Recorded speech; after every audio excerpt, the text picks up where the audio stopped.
SWB audio capture, not registered.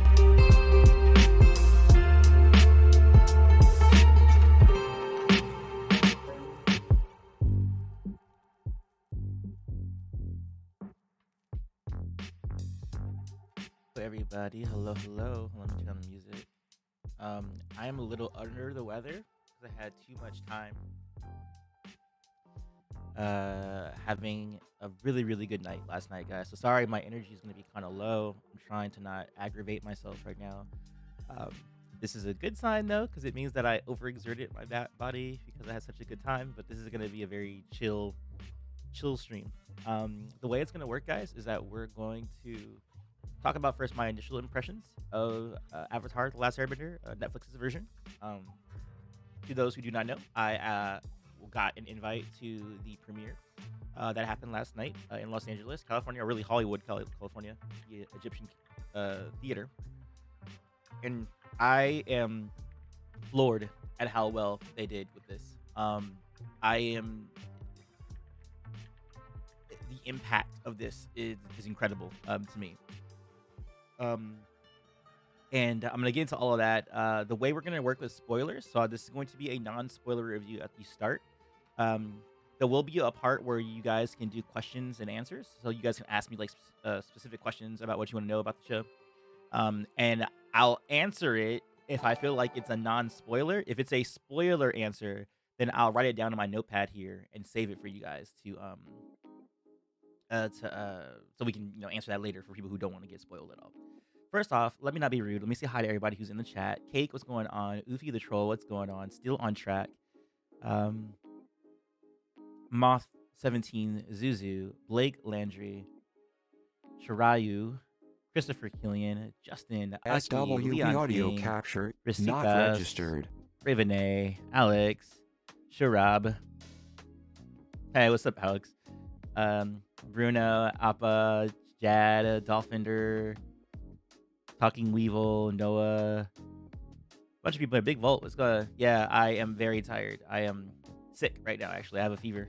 I actually took 2 NyQuils last night. Wasn't even sure if I was gonna do the stream, but I was like, I gotta do it because day one after the event, you gotta let the people know what's going on. But after this, I'm gonna be knocking out, taking a nap. I wanted to make a video last night about my first impressions, like a short, 5-minute video. But anyway, let's get into it. Guys,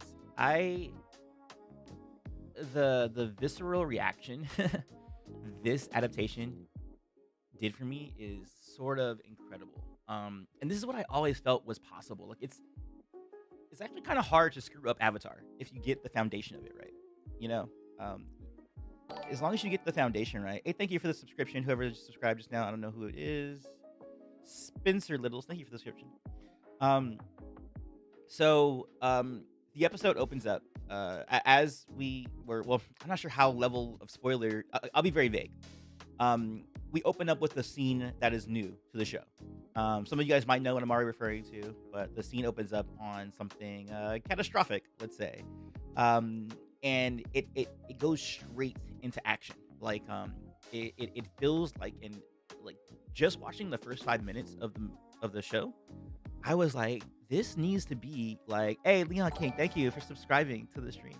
That's going to become very important next week when we have our live reactions. People who are members of the group will actually be able to comment on my reaction live streams.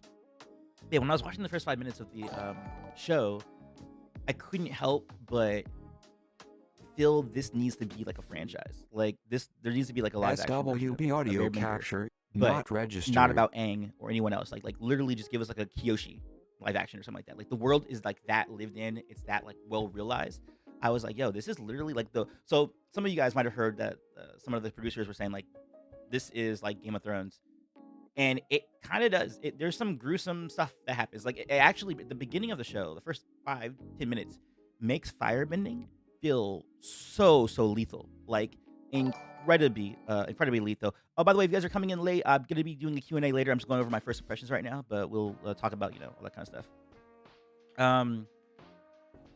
But yeah, fire bending feels dangerous. So in the show, like when people get hit with fire, it's kind of like they get like a blowback or whatever, and you're like, what? But you didn't get like burnt or whatever. anytime anyone like came anywhere near a fireball or like a fire kick, I was like, you're about to be dead. Like, you're about to be dead right now. Like, what is going on? Um, so there's a lot of fear behind that, and there's some really great earthbending at the beginning of it too. I know some of you guys are like, what? Why would there be earthbending? I was doing the same thing when I was watching it. And I mean, you guys know about it because we saw it in the trailer. So that trailer we saw with the old timey Fire Nation soldiers attacking someone off screen, and it looks very similar to a location where the Earthbender was at, the one who punches the ground and brings up all the pebbles and shoots them out like a machine gun.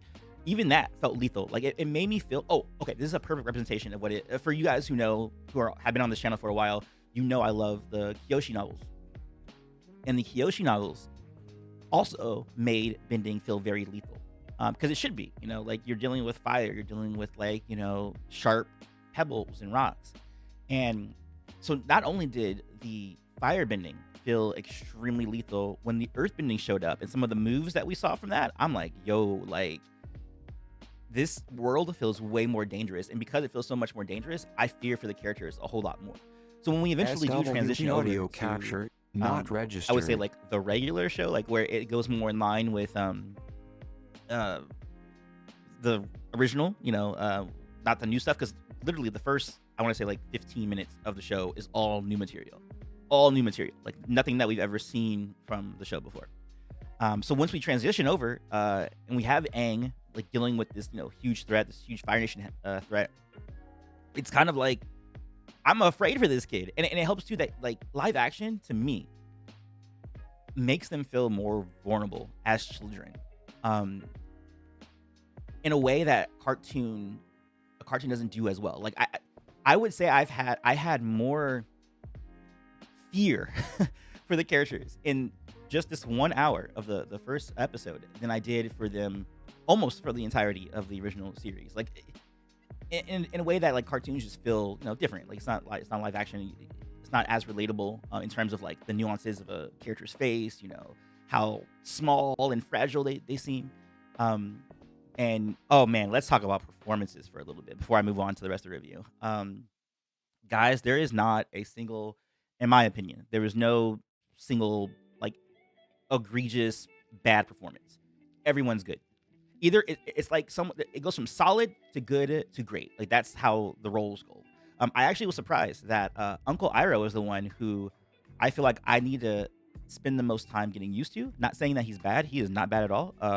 Paul Sung-hyung Lee did a phenomenal job as Iroh. Though I will say I do think that what they did in this episode with Iroh, they kind of hint at him. I mean, he's always been good from the beginning, right? But he was more like in the first book, he was still a little bit nefarious. He still was like Fire Nation aligned. He was really just there to protect his nephew. But I feel like they kind of tipped their hand a little bit too early that he is like a good guy.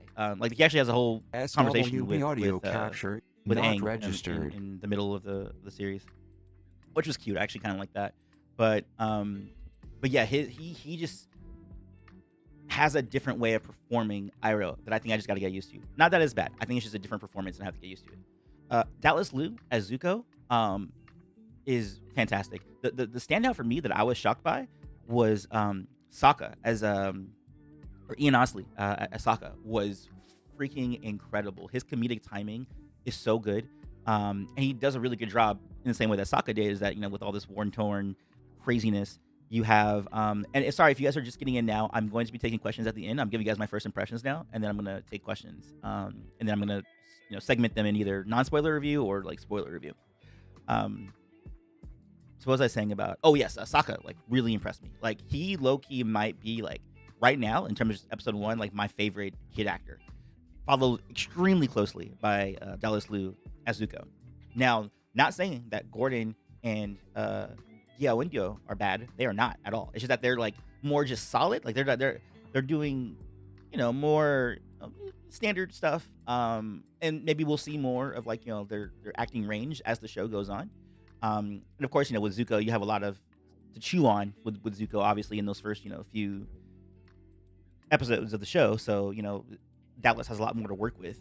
But Gordon does a really good job. There's a few times where boy got me freaking teary-eyed. Like I got teary-eyed I think in this like 3 different times.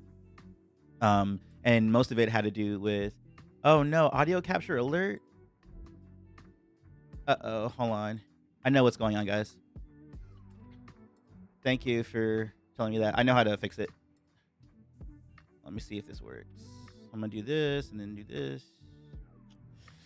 It should go away now. You guys let me know if the freaking audio thing goes away. Fix your audio. I'm doing it right now. Yeah, Ian Osley is the goat, man. He was really great. Got a jet. I'm watching this on break at work. I'll finish it when I get off. Have a good stream and feel better. But oh, thank you, man. Yeah, I need a nap right now. Your audio capture is going off. Is it still going off right now, guys? Set up increase the volume of my voice. I can't do that. I'm actually at the max with my voice right now. So what I'll do is I'll turn down the music, but I can't increase my gain or anything like that. Or I wonder if I can actually, because it's not actually going. Hello, hello, hello. Oh, it's just I have to project my voice a little bit. Sorry for the technical difficulties, guys. Turn up the volume of your mic. No, hello. No, it's still doing the thing. I think I have to restart. Okay, guys, it might look like my stream is gonna go away for a little bit, but it's not. I'm gonna reset my stream program, and I'll be right back. Give me a second. But thank you guys for letting me know that the audio is doing the thing.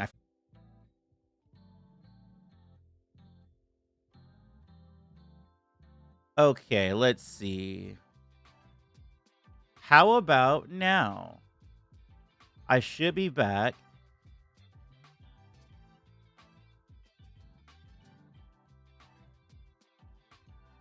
Do Katara and Aang have chemistry? You guys can hear me again? Yeah? Sounds better? Awesome. All right, cool. So, I have a compressor add-on for YouTube. No, it's okay. I just have to like talk because I'm talking so low today because I'm not like projecting. I have to just have my mic really close to my microphone. The avatar is back. Sorry, guys. So sorry about that technical difficulty. Sorry you had to go through that for like the first, I don't know how long I've been streaming so far. I'm sorry about that. What was I talking about? I was talking about Sako. Yeah, Sako's great. Gail Wendio's great. I heard some people had issues with like Gran. They felt like that she was the weakest actress, but I thought it was fine because she only had like a few lines. She was kind of like a exposition dump character. And I actually liked because I think of stories a little bit differently sometimes. And I liked that they made. Okay, there's something that they did with her, and I think that's the spoiler. So I'm gonna wait to talk about that later. But like, matter of fact, let me remind myself to like talk about Gran a little bit later. Oh, how was it, my friend? It was great, Derpy. Derpy, I'm very excited. Like, I'm excited to see this like done all the way through once they continue. Sorry, guys, looking for a pin. So we're gonna talk about Gran in the spoiler section. I don't want to spoil that.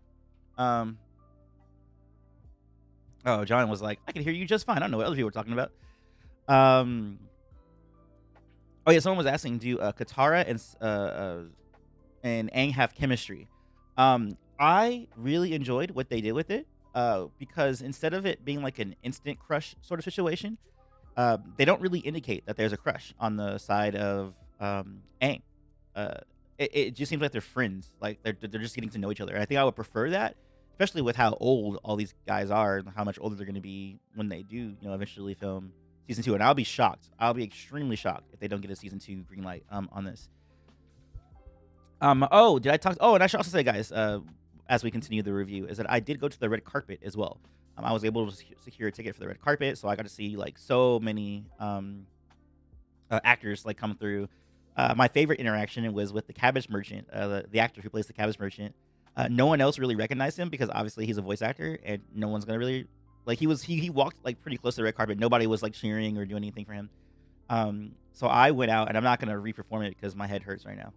But I was like, my cabbages, my cabbages. And he turned around with the widest smile, and I was just like so happy to like make him happy. That I'm like, I know who you are. And also same with Teo, the kid who's playing Teo in the Amashu episode. Me and my buddy or a friend I just met, like or one of my subscribers, Zay. His name is Zay. He was there in the red carpet as well. So we were hanging out for a bit, and he pointed out the kid playing Teo.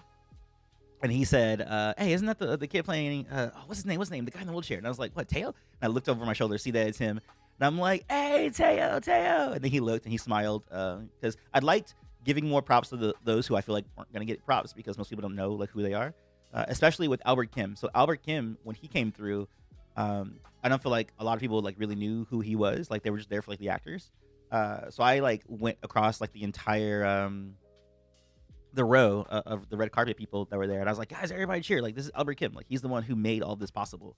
Um, so that was nice. Like the red carpet was a cool experience. I was within inches of Gordon Cormier. I was within inches of everybody. Dallas, uh, Ian. Like they were all like very nice people, really good energy. Guillaume Windio, like she had this beautiful blue dress on with the Twee and Law uh, fish on her back.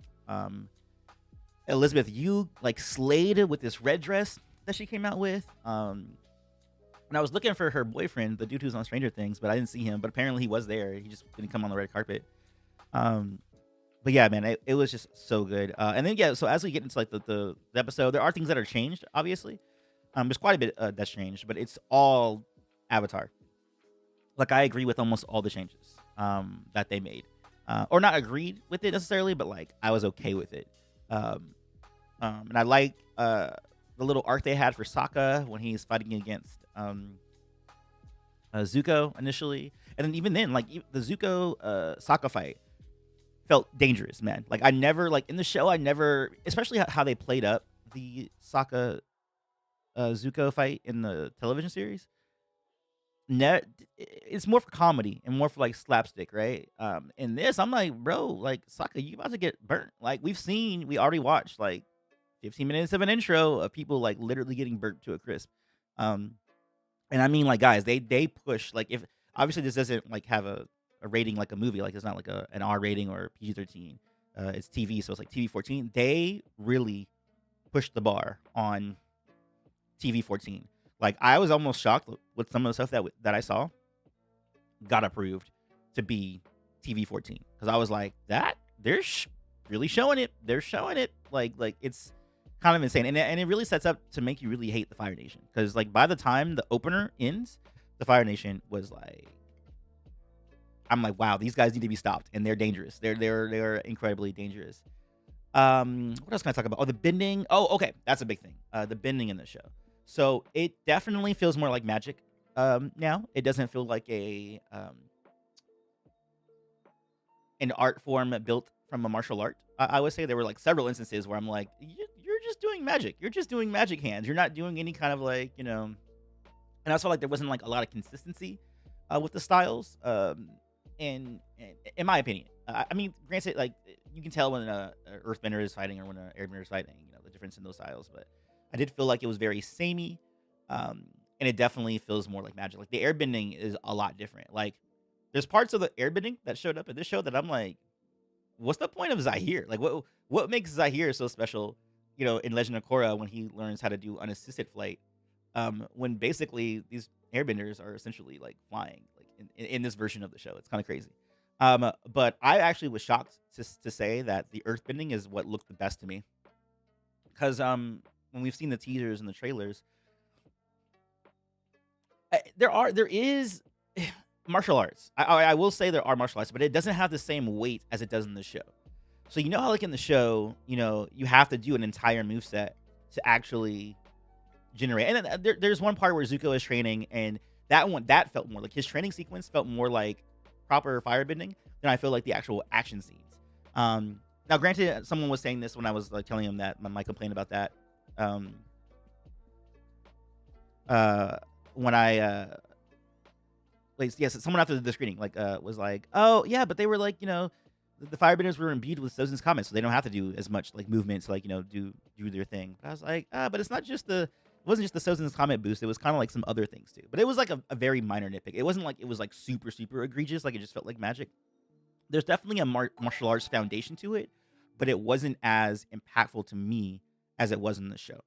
Personally, oh Teddy, thank you so much for that $5 donation. Please, guys, show some love for Teddy in the chat with some hearts. If you're a member, try to hit him with some purple hearts, some purple Antoine hearts. If you're not, just hit him with the regular heart. Which character adaptation do you think is the most different from the original? Oh, I would say Iroh. not his character's quality or the basis of his character, but the performance he gives is definitely different from what Mako is doing. And it's definitely a different version of Iroh. It's still Iroh, like it's still very much Iroh, but it's different. And it's gonna take me getting some used to get used to that version of Iroh. But yeah, that too, Stan, like someone says in the comments right now, like that's a bit disappointing about the bending, but maybe they can improve that for season 2. And I think that might be the case because a lot of these kids just started martial arts. The only one who had a proper background in martial arts was Dallas Liu, and a little bit for Egan Osley, for Sokka. But the oh my god, I'm like losing my train of thought, guys. Sorry, I'm like so sick, and I'm like my brain's hurting. Um, but I think that that can improve when they get to like a season 2, and by the time we get to season 3, I think a lot of these kids will look really good, and I think they'll understand the bending a little bit better too. Oh god, the music, guys. Um, the music was maybe the best orchestral piece that we've heard from Avatar.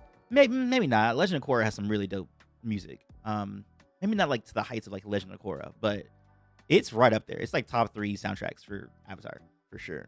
Oh, is the pacing bad? I had no issues with the pacing whatsoever, but there was someone who I was talking to after this screening who felt like there was like what she called 3 intros, and that it took too long to like get started. But I was kind of fine with that because like there's like it's like 2 prologues basically. There's like the setup of the Fire Nation. There's the genocide, and then there's like another intro, kind of basically for like introducing Aang to the new world that he's found himself in, like 100 years in the future.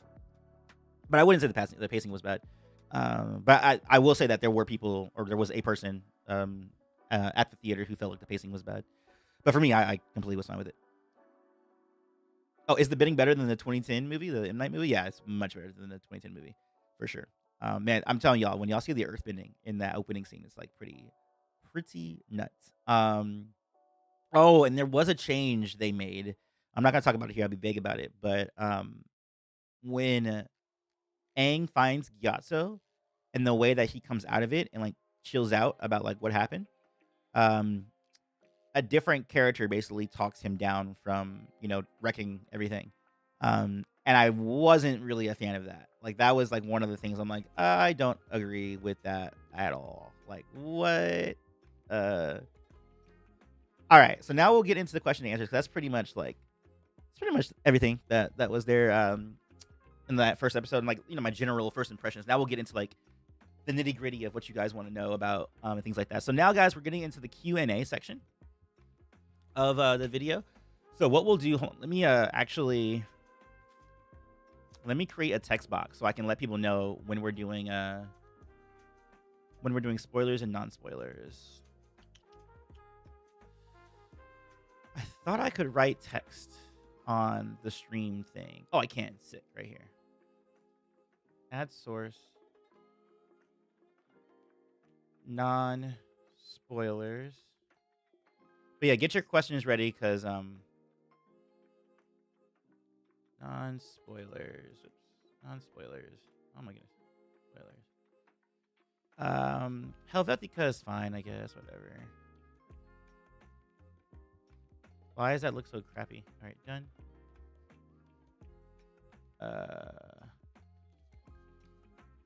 I do not see. I don't know how to like make this so you guys know it's non-spoiler and spoiler on the screen. I'm trying to put the text box on, but it's not. Wait, is it really that small? Oh, wait, hold on. I think I figured it out, guys. Oh, wow, that looks really ugly though. I am so sorry that this looks as ugly as it does, guys. Let me see if I can change this. Plus, I don't even think you guys can see it. Let me make that look less crappy, okay? Because I'd rather not like have it look like super crappy like that. Oh my god, that's like so whack. Oh no. Okay, I just made it worse. Sorry guys, I don't usually do text on this thing. Oh, this is so gross. All right, you know what? We're just gonna leave it like that. It looks ugly, and I don't like it, but it is what it is. All right, so we're in non-spoilers right now, guys. Any question you guys have? Oh, buy yourself some soup. Yeah. Oh, thank you, Ken. Thank you so much for that. Hey, hearts in the chat for Ken for giving me $5 to get some soup because I definitely do need some soup. Um, all right, so let's answer some questions, and I'll tell you whether or not it's spoiler or not. What's your rating for Netflix Avatar? My rating for the first episode, which is all I've seen, I didn't see the second episode, is a 9 out of 5. I could probably nitpick it and maybe bring it down to an 8 out of 5, but that's the lowest I would go. I mean, not 8 out of 5, 8 out of 10. What caused the iceberg to explode? I would say that is a spoiler. So hold on. Let's do Grand, and then we'll do what caused iceberg to explode. All right, that's gonna be our next. We're putting that in the spoiler section. How does it compare to the first episode of One Piece live? I didn't watch One Piece live action, and I haven't watched the original One Piece. I've never read it, so I could not tell you that. Would you say the first 3 episodes of the original series is better or worse than the first Netflix episode? I honestly will tell you this. I think the Netflix opener is better than the original series. I know that's a bold claim. Well, not really. I mean, if you know me, you know that like book 1 is one of my least favorite books of the series. But yeah, I would say that this opening episode is better than the first 3 episodes of the original Airbender show. But they're also doing different things. Like it really. So when they say Game of Thrones, like I understood what they meant by that. It's not full on Game of Thrones or anything like that, but it definitely gets pretty violent. You know, it gets pretty violent. Would you say the writing was good? I would say the writing is very good. Antoine looking like he's had some cactus juice before the stream. Yeah, man, I'm sick. I got sick from that premiere. Was anyone edible? What do you mean by that? Did you talk to someone who's also seen One Piece? I have not. I didn't talk to anyone about that. Original intro, was it there? I'm gonna call that a spoiler. So I can lump that in with another part of this. So I'm not going to answer that now, but I'll give you an answer for that one when we get into spoilers. Is the script and dialogue cringe? Not at all. Not for me, at least. Do you think this will replace Stranger Things? It might. They really put a lot of money into this. Like when I tell you that they put a lot of money into this, you definitely can see it. It shows. It shows on this. How is Sokka's arc handled? It doesn't even start yet because it's only the first episode. I think we're going to get a lot of what's going on with Sokka in the second episode because now they are, at the end of the first episode, are traveling to Kyoshi Island. Put if the original intro is in it, do it, and please write this down. I'm going to answer that, but it's kind of a spoiler for something, so I'm going to answer that in the spoiler section since right now we're in the non-spoiler section. Does the Fire Daddy have his shirt off? Actually, and I'll say that, I don't think it's like a huge spoiler. Fire Lord Ozai does not show up in the first episode.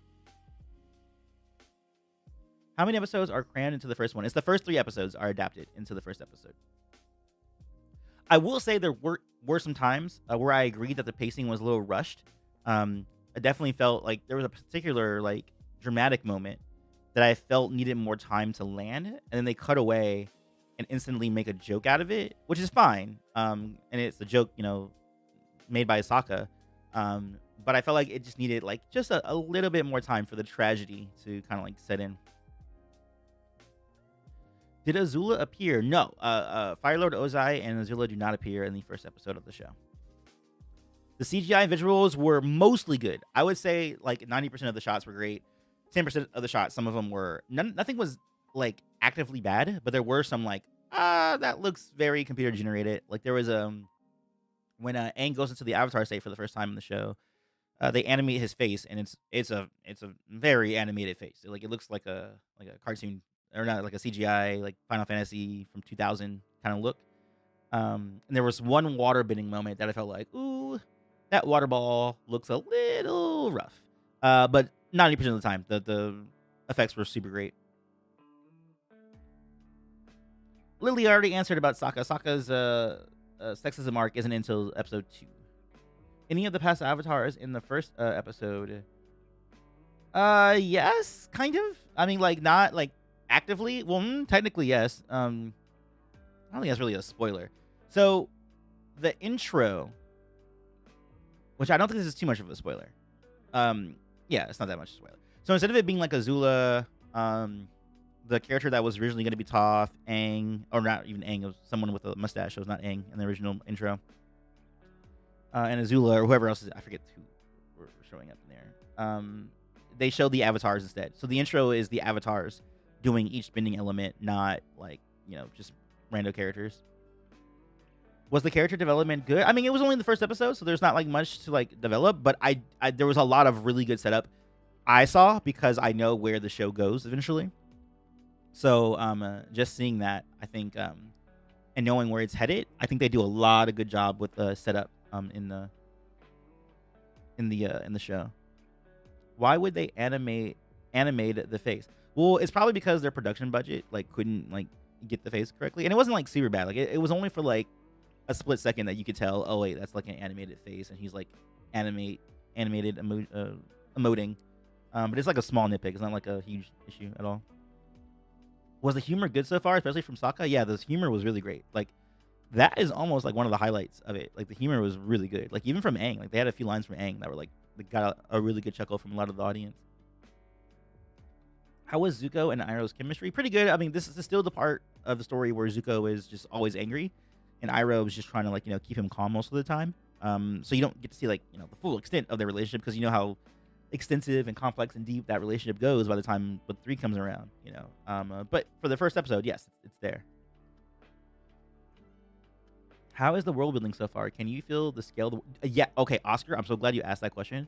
And I kind of alluded to it earlier when I was talking about my first impressions, but the scale of the world feels large. Like, I actually can feel the other nations. Oh, and I forgot to mention this. So they make it make sense why the airbenders were all killed off in a day, basically. I mean, they probably a little more than that, but like essentially they killed off all the airbenders today. They make sense of that, and I'll talk about that in spoilers. In fact, let me put that on my list.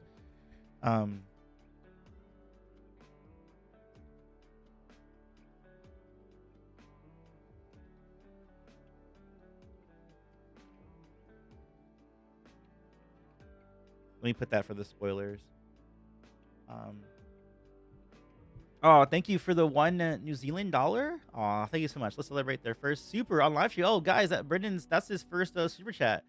Please give him some hearts in the chat, please.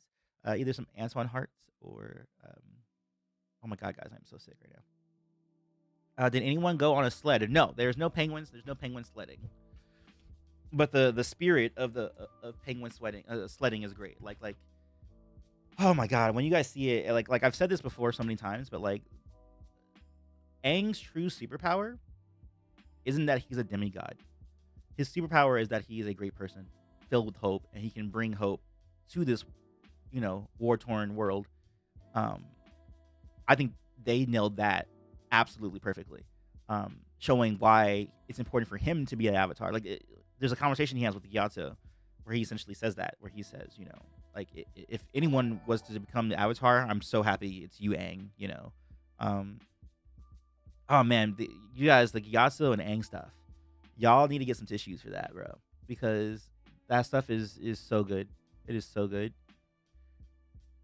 Will people give it a chance after Sokka controversy? That's up to other people. I'm not other people, so I have no clue.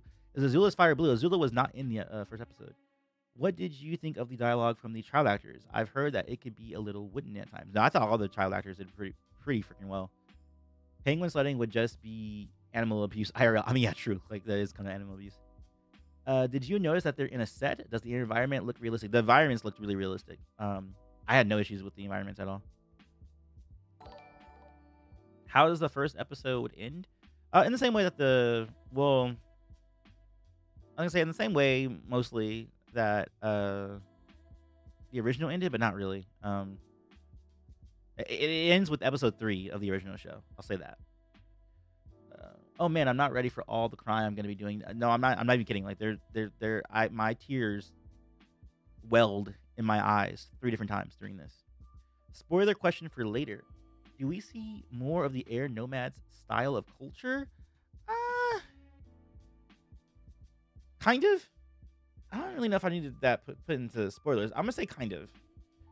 Like, not like, I don't think as deep as you might be wanting or the way you might be alluding to, but it's definitely there. You definitely see more of their culture, but you see it in a more naturalistic way. Like, you don't see a lot of like exposition for like their culture. Thank you so much, Immeasurable Pow. Thank you for your first super on the live stream. Everybody, get Immeasurable Pow a heart in the chat. Thank you so much for that donation. It really does help the channel. Um, oh, I will say, with regards to what I was just talking about, which I completely forgot and blanked. I was talking about, oh my god, like you guys talking about the world building of the Airbenders, and oh, I forgot what I was gonna say. I was gonna say something about it, but I forgot. Does it seem approachable for a new fans like One Piece show? Oh, okay. Glad you said that, Natalie. Yes. So as I was watching it, like midway through, I'm like, yo, my girlfriend could actually watch this. Like, I could have her sit down and watch this, and I think she would get it and she would understand. Versus how it's a little bit of a harder sell to get her to watch the first season of Airbender, because it's just it's a little kiddish. But this one, I literally had that thought in the middle of it. In the middle of it, I was like, yo, this is something I can share with her, and I think she'll like it. Spoiler question: who calms down Aang in the temple? Yeah, that is a spoiler. So oh, and I didn't have it on my list either. So yeah, let me put it on there. And that was actually a change that I was not a big fan of. Does Katara have her temper? Does she? I don't think if she ever got like super mad at anything. I don't remember her having like a super mad performance, if I'm not mistaken. Yo, John St. Paul, thank you so much for the $20 donation. Did you get the feeling you were finally back in the world of Avatar, but not watching it through a lens? Yes, absolutely, John. Like literally, the first time that first sequence, when I sat my butt in the seat and they turned down the lights, it really, really felt like I was inside Avatar. Like they got this so incredibly right. Like in terms of like the feeling of it. But yeah, I can nitpick about some of the stuff like the pacing and some of like some story changes they made. But in terms of just the vibe is absolutely there, 100%. And I cannot emphasize that enough. The vibe was there, 100%. And I really hope this does well and that they do something new with it. But I don't know if they can with Bright having such a bad breakup with Netflix. So I don't know what else they would even be able to adapt. But like seeing like a live action Kyoshi would be really dope. They already got Yvonne Chapman cast. Like that would be really cool. Like I really think they can make like a live action series like separate from Airbender off of this. They got the world that well. Am I doing spoilers later in the stream? Yes, I am doing spoilers later in the stream. How impactful does the Firebin attack on Air Temple was? The Firebenders feel powerful. Yes, that's what I was saying earlier in the stream. It's extremely impactful. Way too quiet, man. I'm sorry. I am sick right now. And I can't really. If I talk louder, I'm going to have a headache. And I'm trying not to have a headache. Was there Avatar mode in the episode? Yes, the Avatar state shows up in the episode. Twice. Obviously, because the iceberg and then the Southern Air Temple when he finds Gyatso. Has it the binge watch quality to it? I don't know what you mean by that, Jimmy J. Was Zhao in the first episode? Zhao was not in the first episode. So when we do the Southern Air Temple adaptation, oh my god, I can't even think. Oofy the Troll, did you see my super? I did not. Hold on. Did they make Zuko sympathetic too early or no? Oh no. Zuko does some messed up stuff. Like he almost straight up there's a sequence where I mean you guys know this. You know that he and Sokka fight and he wins. There's a point where I'm like, again, like I said, I felt danger because he looked like he was about to burn Sokka, and I was like, okay, I've just watched 30 minutes of like airbenders getting burnt. I'm afraid for Sokka right now, and I not in the same way that I did in the original show. Like in the original show, I didn't really have that same like visceral feeling, and with this, on the other hand, it was nuts. Like how much it got me. Like it's crazy. Is it true that the OG creators were there? I did not see them physically with my own eyes, but I did hear that rumor and I did see that photo. I can't verify if that photo was actually taken in the Egyptian theater or if they actually were there. Like no media outlet has. You missed a question from the donation. Oh, my bad, Big Fold. Which one did I miss? I think I just got it. Yeah, I was that Oofy's? I did Oofy's. Yeah. Yeah. I got all the questions answered. Was Ozai in episode? He was not in episode 1. Ozai was not in episode 1. What did they change about the Avatar State spoiler. Well, they actually. So I don't think I'm gonna just say it. It's not like really a spoiler. They didn't change the way the Avatar state is manifested in the first episode. So the idea that they said that they would be changing the rules of the Avatar state might be showing up probably in episode 2, where we're going to be seeing the Kyoshi Island. That's, I think, where we're going to see the difference. But in terms of how the Avatar state activates in this first episode, it's the same as it is in the other show. It's when Aang gets angry about Gyatso being dead, and then he dies. Or not he dies. He goes into the Avatar state.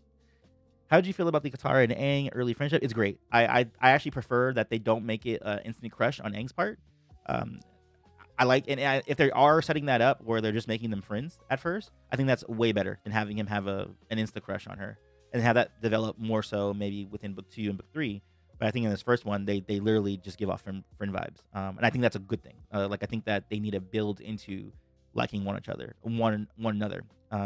So far, I would say the romance is starting off better because it's a little bit more realistic and not so like insta crush.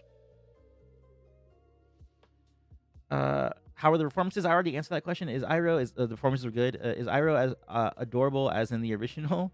There are a few adorable jokes from him. Yes. Did it look good when he went into the Avatar state? Yes, except for when they did the close up on his face, and him being mad and crying. Like there was some CGI face going on there. How was Zuko's initial interactions with Aang, Sokka, and Katara? They were great. I think Zuko, Dallas Liu did a really good job. How does the first episode end? It ends the same time that the Southern Air Temple ends. I was gonna put that on the spoiler thing, but I don't think that's a spoiler. The Netflix show ends on the same beat that the original episode 3 ended. Was Sokka funny as in his? Yes, he was. Oh, okay. I'm starting to see repeat questions here, so I think that means you guys are starting to run out of questions. So I might go into full spoiler territory soon. Oh, okay. Is Gyatso presented as the most powerful airbender in the world? That is a spoiler question, and I do actually want to talk about that. So let's go ahead and do that.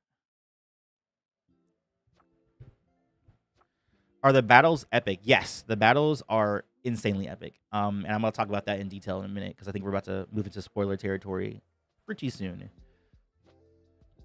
Do the martial arts seem like real or show art? I mentioned this earlier. I think that might be one of the weakest parts of the show. I don't feel like the bending is generated from martial arts. It feels more like magic. Oh, I wonder if we are gonna get a Jet Katara fling before we get an Aang crush. Yeah, maybe. I can see that. Yeah, for sure. Does Katara get mad at Gran? Is that a spoiler? I'm gonna say that's a spoiler.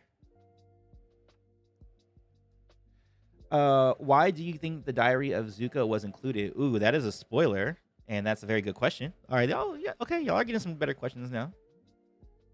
And I actually really, really like what they're doing with Zuko's diary. Like, I think it's really, really awesome. What they're doing with Zuko's diary. It's really, really dope. Oh, Albert posted a picture with the OG creator on Twitter. Hold up. Let's look at that. Hold on, I'm going to Twitter right now. Oh, I really hope that means that they can be friends again. Like, that would make me so happy. Yep. Okay, so I can confirm it. Yeah. So Michael DiMartino was there. Wow. But Brian wasn't there though. Yeah. If you guys go to Twitter right now, if you go to Albert Kim's Twitter, you'll see a picture with him and Michael DiMartino. So yeah, confirmed. He was there. How did Zuko's scar look? Did you like it? I don't really care about Zuko's scar. I don't think it was as aggressive as some people wanted it, but I don't care so much about it, to be honest. Yes, Michael and Ryan, like Albert Kim was one of the last people they hired before they left. Why do you suppose that Toph will not be in the season? Because this is adapting book 1, not book 2. Does Sozin pull up riding his dragon? He does not. That might have been like a spoiler thing, but he does not. Was there a fight duel of Katara and Master Paku? That is probably happening in episode 7. We only saw episode 1. We didn't see the whole entire series. That would have been like an 8-hour sit-down session. Does Aang go into the Avatar state when he's first captured by Zuko on his ship? That's a spoiler question. All right, I'm gonna start moving over to spoilers because a lot of these questions are repeating themselves. How were Appa and Momo? Appa and Momo have not. I'm sorry. Momo has not shown up yet. Um, Appa has, obviously. Actually, the Appa stuff was actually really funny. Okay, I'm getting really sick right now. All right, guys, we are going to go to spoilers. So I'm going to give you guys like 2 minutes to leave for those of you who don't want any spoilers. But if someone asks me a question and it's a spoiler, I will answer it.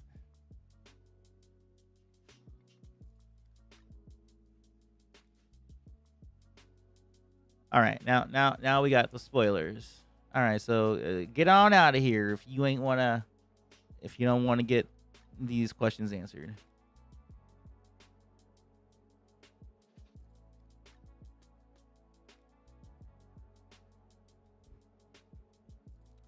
The stream is ending after the spoiler talk. Yes. Okay. I am officially talking about spoilers now, guys. We are now in spoiler territory. All questions are for grabs. I'll first talk about the list here that I have from you guys. So Zuko's diary. I really, really like what they're doing with Zuko's diary. So as you guys know from like the teasers and the promotional material, Zuko keeps all these notes about the past lives and the avatars. It's basically a way to keep his thoughts organized as he makes his search for the avatar.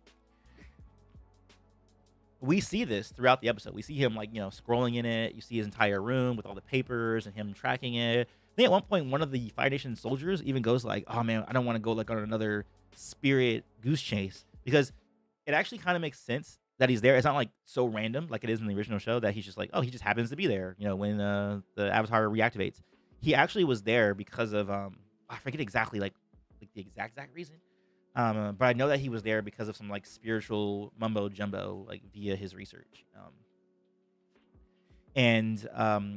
What happens is that when Aang escapes from the jail cell, when they get him, they have Aang go into the room and then take the journal. And the reason why I like that, the reason why I like that he takes the journal, is because basically Zuko is going to train him on being the Avatar. Because Zuko's been spending 2-3 years searching for the Avatar, holding on this references and stuff like that. So when we see him reading it later, it's essentially like Zuko is training him inadvertently. And I like that so much. I mean, it's cool too, obviously that Zuko will train him in book 3. But it's kind of cool that prior to that point, he already was learning from Zuko. And I really like that touch. I think that's a really, really, really good touch. Yeah, the book is like Zuko's journal has all information about the avatars because look, I mean, Aang has no mentor. Like, he doesn't even know how to become the avatar, right? So the diary is a really good way of like doing that. I think it's gonna be really, really good. I give it a 9 out of 10. 8 if I like really want to like be anal and nitpick it. I'll say like 8 out of 10. But in terms of like that first watch experience, 9 out of 10 for sure. 9 out of 10 for sure. Yeah, the foreshadowing of them working together is freaking crazy. That is so crazy. Okay, so Grand. So a lot of people were asking, is the original intro in there? Yes and no. It's in there kind of twice.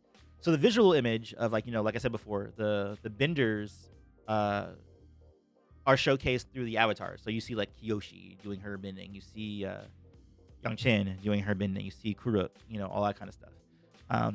But the voiceover is a little bit different. It's not the original show's intro, but the original show intro does come up again later.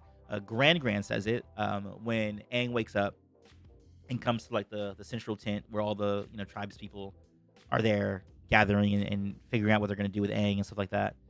Grand's like, wait a minute, no, he's the Avatar, and then she like points to, like a flag with the cycle of the Avatar state, and basically does the whole she does it like verbatim, word for word, the intro.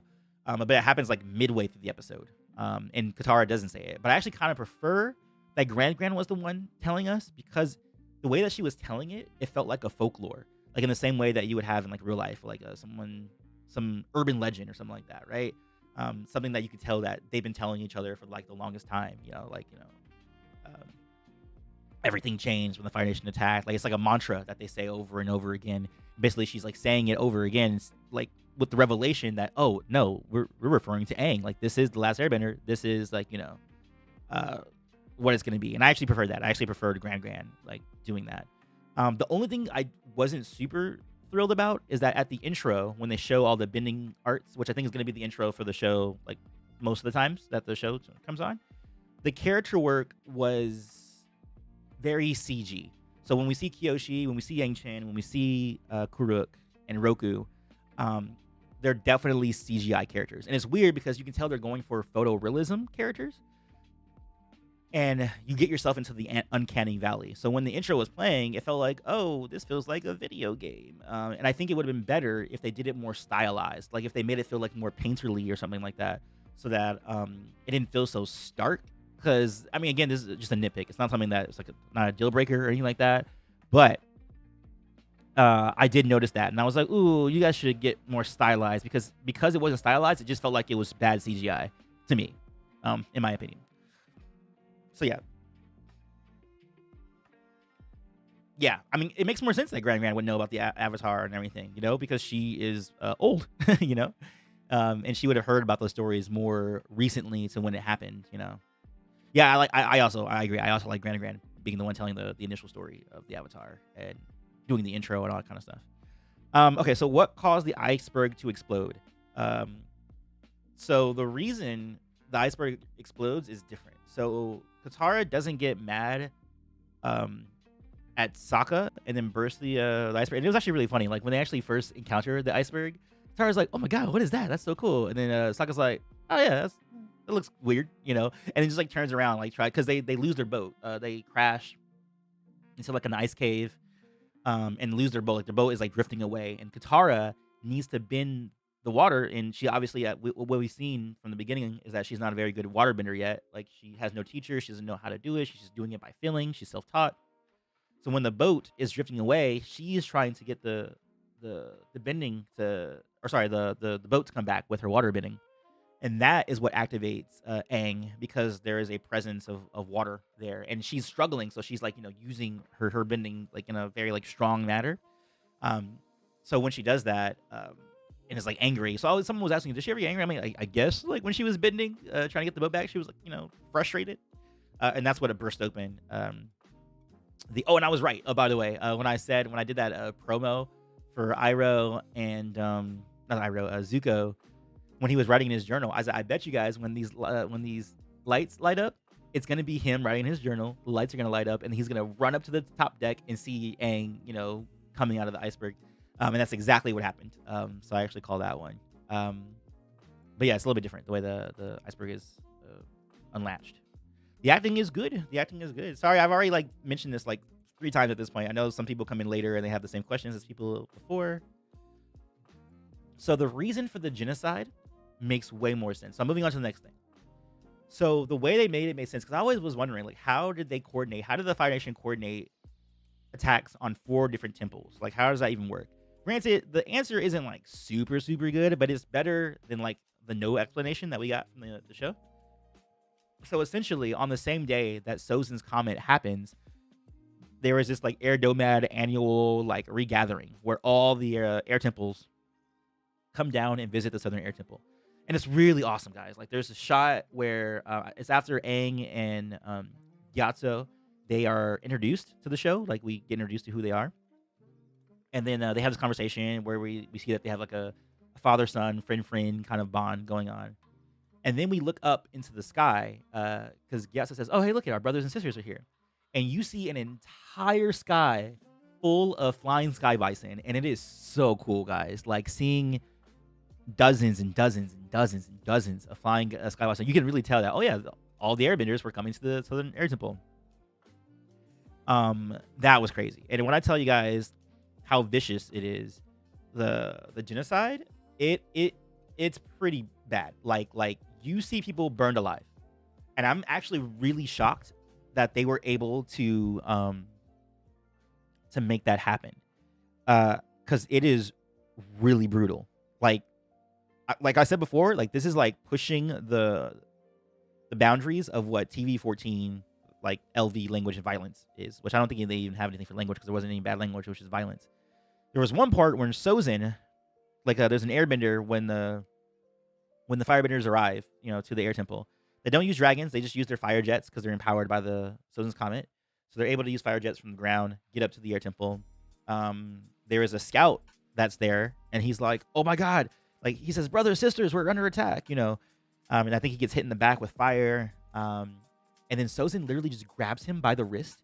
He grabs him by the wrist and just starts making him fire, basically. So he holds him here, and it's just like fire, and you just see like his hand blacken and everything. You see like half of his face like turn to like black and ash and stuff like that. I'm like, y'all are showing a lot. When are you guys gonna cut away? When are you guys gonna cut away? And they did not cut away. It was brutal. Like it actually was kind of tough watching that intro. Like it's violent. It's very violent. That first little bit, it's extremely brutal. Oh, and then someone was asking about Monk Gyatso. Is he seen as like the strongest airbender? Yes, but not in the way I think you're thinking. So when Sozin approaches Gyatso, Gyatso is trying to protect the younger airbenders. So they burst open the door. Sozin's there. Gyatso is like fighting a few firebenders. Like I said before, he's being very like pacifist. Like he's using his staff. Like he actually doesn't use airbending for like a long time. But then he starts using airbending. You're like, oh wow, this guy's really powerful. Oh, and there was this other like lady airbender who looked very much like Yang Chen, but obviously isn't her. Who did this wind tornado during Sozin's comment? That was crazy. But then and she's actually killing like a lot of the other airbenders. But then Sozin comes up and basically just sets her tornado on fire, and it becomes a tornado fire, and she just burns up into a crisp. And you can kind of see her body, like you can see little shadows of her body turning to black and crisp. I'm telling y'all, like get prepared. That beginning sequence is extremely violent. Like I almost like if you have young children in your life, I think most of you guys are young people in my chat, but if you are a parent, I would say like watch it before you watch it with your child. See if it's okay for you because it's crazy. Like it's crazy. So what I was saying about Gyatso. So basically Sozin says verbally. Oh, that's another thing I would say I have a small critique of. I think it was a little bit, some of the dialogue was a little bit expository. Like a lot of just like, I'm going to tell you exactly how I feel. Like sort of a thing where small nitpick, but I feel like some of the dialogue was expository. So Sozin, when he's facing off against Gyatso, he says, on any other night, you probably would beat me. But not on this night, not with the comment, kind of thing. And that's when he like basically burns Gyatso to life, to death. In the same way that we saw in the trailer. So basically, it's not a big fight scene. So I was slightly disappointed by that. I was hoping to see like Gyatso fight a little bit, but he basically just only defends and he doesn't do anything else. Like he doesn't actually like protect or not protect, but he doesn't like actually counteract. And also I think it's a case of he can't do it because the fire is too powerful. But yeah, you see Gyatso get burned to a crisp. Gyatso gets wow, I'm so glad you're giving spoilers. I mean, well, that is what it is, Well, yeah. Yeah, it's horrible, man. Like, I'm telling you, that first sequence is crazy. So when I was saying before, like, that beginning sequence, so some people are like, wait, what do you mean there's earth bending in the first, 10 minutes? So the episode starts off with us seeing Sozin's comet in the sky, like, it's approaching. It's not here yet. Like, the impression I get is that it's not there yet, but it's coming. Like, it's distantly far off in the sky. And then we push in to Capital City, like the Fire Nation of Capital City. We push in very slowly. And we see this guy just running. Like, he's going on rooftops. He's going in between alleys, things like that. And then we realize shortly that he's an earthbender. Like, he does some sort of earthbending power. One of the fire soldiers, like, looks at him. He's like, what? An earthbender? And then in my mind, I'm like, yeah, what the hell? Like, what's there an earthbender doing here in the Fire Nation capital? But he's holding this scroll. And it seemed like it's like a letter to, like, warn the rest of the world that the Fire Nation is coming. Because apparently he was a spy. He was an earthbending spy, like in the capital city, which is like, even that, I'm like, wow, can we get like a storyline about that? Like, who is that character? What is he doing? Like, what kind of dangers is he getting himself into, with all that? So that got me in my brain being like, yeah, this could just be its own show. Like, you can just make new live action shows for Avatar and it'll be great. So, and the fact that Michael DiMartino was there with Albert Kim at the screening, maybe, hopefully, they'll let them do some more stuff. God, I'm really sick, guys. I really have to go pretty soon. The chat on screen is frozen. All right, hold on. Let me fix that. I cannot tell you why the chat box is frozen, but it's okay. It's not that necessary. My overall rating is 9 out of 10. Oh yeah, so the Earthbender there, it's like a spy, and the fight scene, we basically watched a master Earthbender fighting. Um, there's so many intricate things that he did. Like he does the drop kick that Bumi's famous for.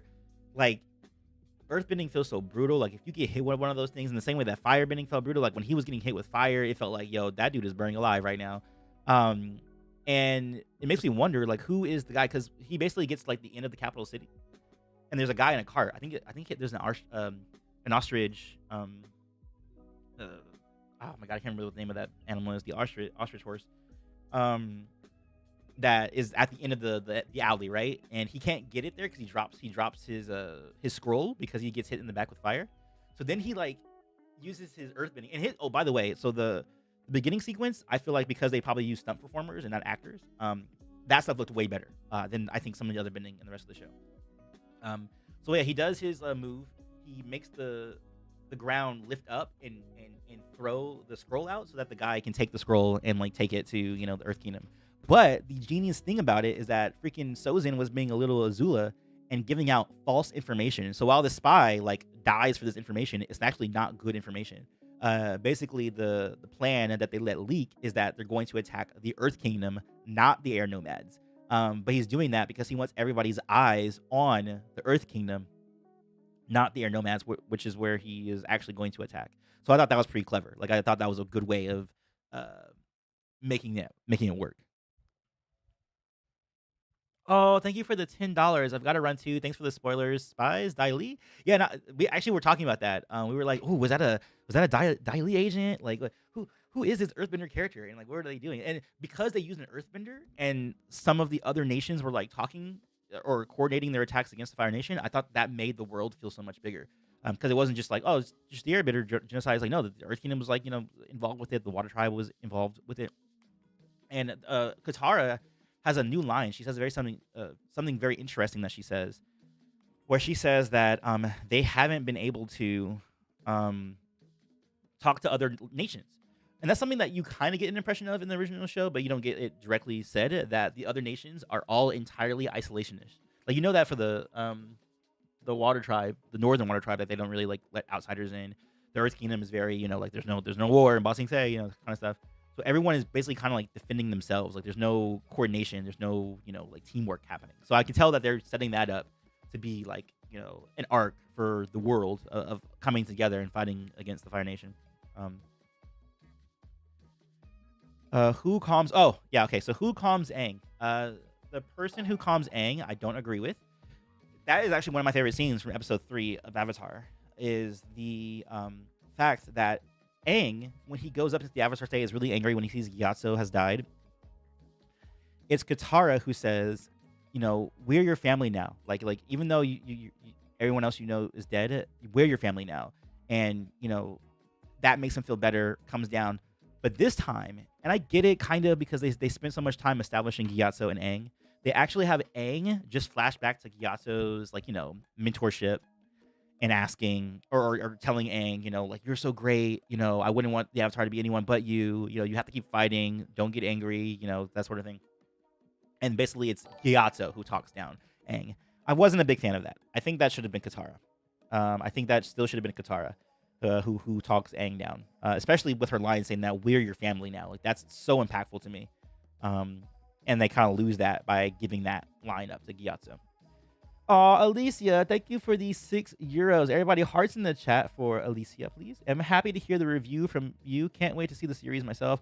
Always listen to your Avatar videos. Thank you so much. Yeah, I think fans are gonna love this. So good. Which is the most emotional moment in the show? Man, there were several, and I really mean it when I say there were several. Like there were 3 times where I got teary-eyed. One was the Gyatso death. The other, there was a time where Aang is crying because he realizes he's become the Avatar, Gordon's really good, man.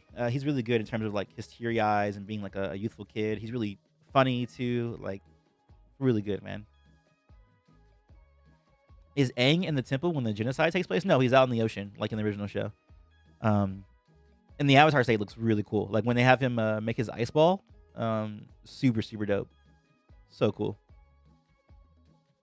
Maybe the line about family will appear in a later episode, maybe, but I think that should have happened right then and there, not with Gyatso, because we're supposed to be looking at this new relationship that Aang is embarking on, not looking at the old relationship. Um, yeah, I agree, Decrepit Stone. I think I personally would have had it been Sokka, but it's not. I mean, Sokka, Katara that talks Aang down, but it's not terrible that Gyatso. I mean, obviously Gyatso is a very good person to be able to do that for Aang. I just think it's more powerful if you have it be Katara, not Gyatso.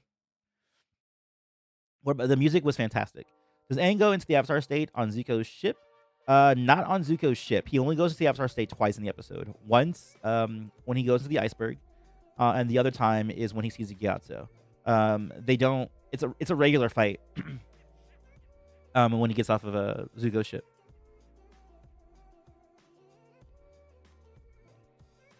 Oh dear, I'm prepared to tear bin multiple times from all the things I'm saying so far. Yeah. You're definitely gonna cry. I mean, Katara didn't know Aang for that long, and that's fair too. You know what? In Parmita, that's actually one of the reasons why I don't hold it against the show that much, because especially within the show makes it feel like a lot like rapid. So Katara saying that to Aang without even really fully knowing Aang, I agree. That's a fair critique. Who had the best performance? Honestly, it was like a tie between Dallas and Sokka. Like, I think the reason why I hold Sokka a little bit more above is because I was just more shocked by how well he did. Any iffy visual effects moments? There was only 2 standout visual effects moments that I felt were like, oh, maybe like 3 technically. The intro with the CGI avatars for the intro that they did, I feel like that should have been more stylized instead of looking like the Uncanny Valley video game characters that they look like. And I love what I'm hearing. Yeah, for sure. Visual effects. Oh, and then there was one time where Katara creates a water ball, and it's like a little bit rough. Like it's like that looks like CG. That definitely looks like CG. So that one I would say was pretty rough. And then Aang, when he goes to the Avatar state at the end, after he sees Gyatso, that one's pretty bad. That one's pretty bad. Well, not like pretty bad. It's just that you can tell it's a CGI face, and it kind of like took me out of it for a second. So you're saying that haters should stop hating the show, basically. I'd be hard pressed to see these haters try to hate the show. It's that good. Like I think even the haters will be like, okay, this is fine. This is good. We like this. I love the way that Katara and Aang instantly clicked in the original. I think we're gonna see more of that, especially in the next one. What's your favorite line from Sokka, if you remember? Oh, okay, so there was a sequence between Sokka and Aang when Aang realizes he doesn't know where Appa is. He's like, wait, where's Appa? Where's Appa? Where's Appa? And then they're like, what's an Appa? What's an Appa? And he's like, it's a sky bison. A sky bison? Flying. Like he's talking to them like they don't speak English or something like that. And then Sokka says something like cheeky back to him. But he has like a lot of just cheeky, nice little one-liners. Like he actually does a really good job, Ian Owsley. Is the intro like the show? No, the intro is completely different. The intro starts off with the genocide. Well, a little bit before the genocide and the genocide. Basically, it's like the day of the genocide. So it starts off with the Earthbender with the scroll trying the Earthbender spy running away and trying to get the scroll to the messenger who's going to take it to the rest of the nations to warn about the Fire Nation attacking the Earth Kingdom, which is a false claim. And then we get introduced to the Airbenders. So that's where we get introduced to like Aang and Gyatso, and then you see all the Airbenders coming from the other temples. Then you have Gyatso telling Aang that he's the Avatar. Aang feeling overwhelmed. He doesn't really run away this time. He actually just like flies away to like just to clear his head. But then the storm happens, and he actually tries to turn back. He's like, "Hey, Appa, come on, yep, we have to go back and like help our people, or not help our people, because he has no idea what's going on. He's just saying like the storm is like the storm is really vicious, so we need to go go back home." So he doesn't actually really run away in this version. He just kind of like clears his head and then comes back. But then when he comes back, he gets hit by the wave and goes to Avatar state. Do Ian and Gia have good sibling vibes in episode 1? Oh yeah, for sure. Like all the dynamics between all the characters are great, super great. How does Aang find out that Katara is a waterbender? I think she just waterbends in front of him, if I'm not mistaken. Oh, I can't remember actually the exact scene. It's exactly how we saw it in the teaser. The teaser where Aang goes, "You were a waterbender," like that one. If you remember that teaser that came out like a week ago, just like that. She just waterbends in front of him.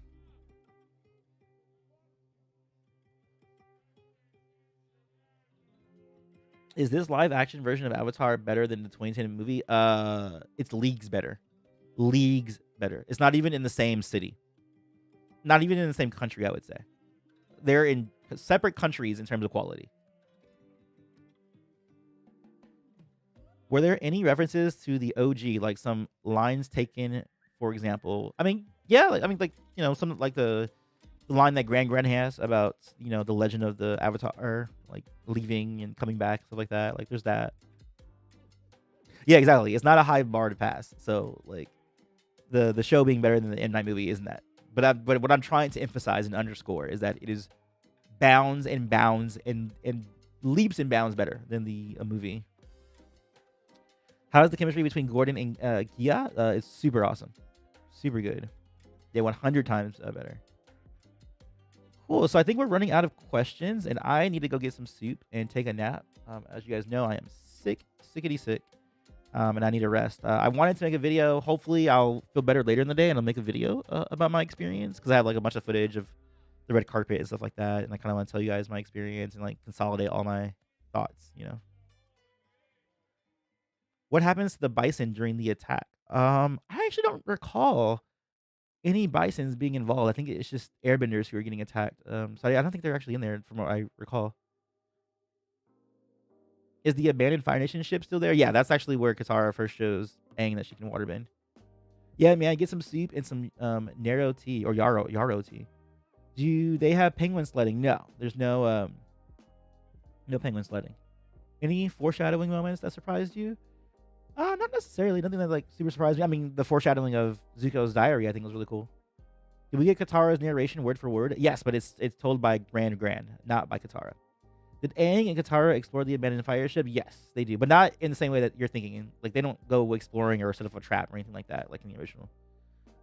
I hope they don't show the Sky Bison being burned. Because yeah, that's the thing. I don't remember the Sky Bison being burned. Honestly, I only remember regular airbenders being burned. All right, I think that is it because I'm starting to see a lot of repeat questions. People, if I didn't answer your question, it's not because I wasn't going to answer it. It's because I probably answered it already. Um, does Zuko say honor? I actually think he does. I definitely know that Katara says hope. Because I remember a few people were laughing when she said hope in the show. But yeah, I'll see you guys later. Definitely got to go get some rest. Really, really enjoy that first episode. I'm really looking forward to the rest of the season. Really looking forward to what they're going to be able to do with book 2 and book 3. The show is in really good hands, guys. Albert Kim and Netflix did the damn thing. They did the damn thing. Anime and manga thoughts. See you later. DT, Purple Hearts by Bubble Nugget, Francesco, Benny the Hooker. I don't know. A name? Not that creative. Cade, Lance, Yuzu, Decrepit Storm, Leon King, Ravenay, Elijah, Rofty Broff, Heisencraft. See you later. Yu Shangshin. See you later. John St. Paul. See you later. Still on track. Jimmy J. Sita. King Kodiak. Rate 1 out of 10. It's a 9 out of 10 for me. If I nitpick it, it might be 8 out of 10. But the nitpicks didn't really bother me. So 9 out of 10. Pamita, see you later. Muzal Zaluk. It's great on. Gabby Smith. Jesus was not sinless. Oh my god, what a name. Someone, see you later. The fight between Sokka and Zuko feels very dangerous. Very dangerous. Yeah, Daniel, see you later. Sabri, and I think we're starting to see repeats. So see you guys. Peace and much love to you. I'm gonna take a really good nap. Thank you for being a part of my stream, and thank you so much for the donations that I got today from Alicia, Tiny Purple Garden, John St. Paul, Immeasurable Pow, Oofy the Troll, Brendan. Thank you guys so much, and Ken Fam, thank you so much, and Teddy. See you guys on the next one. Peace and much love to you, and remember, be water, my friends.